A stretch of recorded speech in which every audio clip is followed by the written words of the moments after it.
Praise the lord. ఎలా ఉన్నారు? అందరు బాగున్నారండి? బైబిల్లో నుంచి కొన్ని విషయాలు మనం ధ్యానిద్దాము. హెజ్కేలు గ్రంథము 3వ అధ్యాయము 18వ వచనాన్ని నేను చదువుతున్నాను చూడండి.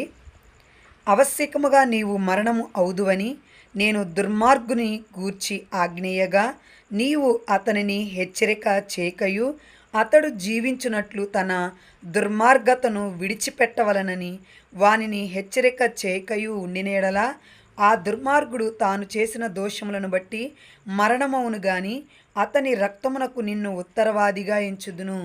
చూసారండి, మనం ఉదయం లేచిన దగ్గర నుంచి పడుకునే వరకు మన చుట్టూ, అంటే నువ్వు గ్రామంలో నివసిస్తున్నప్పటికీ నువ్వు నివసిస్తున్న గ్రామంలో పరిస్థితులు నీకు తెలుసు. ఒకవేళ నువ్వు సిటీలో ఉంటున్నప్పటికీ నీ చుట్టూ ప్రాంతాల్లో నీ చుట్టూ ఉన్న ప్రాంతాల్లో ఏం జరుగుతుందో నీకు తెలుస్తుంది. ఎందుకంటే నువ్వు అక్కడ నివసిస్తున్నావు.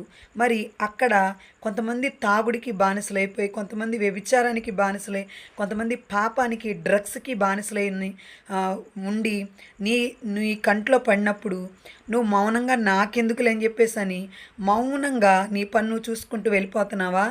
లేదు, దేవుడు నిన్ను హెచ్చరిస్తున్నాడు ఈ వాక్యం ద్వారా. నాకెందుకులే ఎవరెడిపోతే అనుకుంటున్నావా? ఒకవేళ దుర్మార్గుడు, మరి పాపి తన పాపంలోనే దుర్మార్గతలోనే చనిపోతే, వాళ్ళ ఆత్మ నశించిపోతే వాళ్ళ రక్తాన్ని బట్టి దేవుడు నిన్ను అపరాధిగా మరి ఎంచుతానని ఇక్కడ వాక్యంలో ఉత్తరవాదిగా నిన్ను మరి ఎంచుతాడంటండి దేవుడు. మరి నిన్నటి దినమున ఆగస్టు 15 మరి స్వతంత్ర దినోత్సవం అని ఎంతోమంది మరి దేశభక్తిని ప్రదర్శిస్తున్నట్టుగా మనం ఎక్కడ చూసినా, యూట్యూబ్లో అయినా, స్కూల్స్లో అయినా, కాలేజెస్లో అయినా ఎక్కడైనా దేశభక్తిని మనం వాళ్ళు ప్రదర్శించటం మనం చూసినప్పుడు, అబ్బో, దేశం అంటే వీళ్ళకి ఎంత భక్తో, ఎంత విశ్వాసమో, ఎంత ఆనందమో, దేశంలో జరుగుతున్న మరి స్వాతంత్ర దినోత్సవం వల్ల జరుగుతున్న ఆనందం ఇంత అంత కాదని చెప్పి అనుకుంటారు. కానీ దేశము పట్ల బాధ్యత, భక్తి అంటే ఏంటండి? నీ చుట్టూ ఉన్నవారు నశించిపోతున్నప్పుడు నీలో ఒక మంట రగలాలి. నీ చుట్టూ ఉన్నవారు పాడైపోతున్నప్పుడు నీలో ఒక మంట రగలాలి. ఆనాడు మరి దేశానికి స్వతంత్రం రావడానికి ఎంతోమంది వాళ్ళ ప్రాణాలు త్యాగం చేశారు.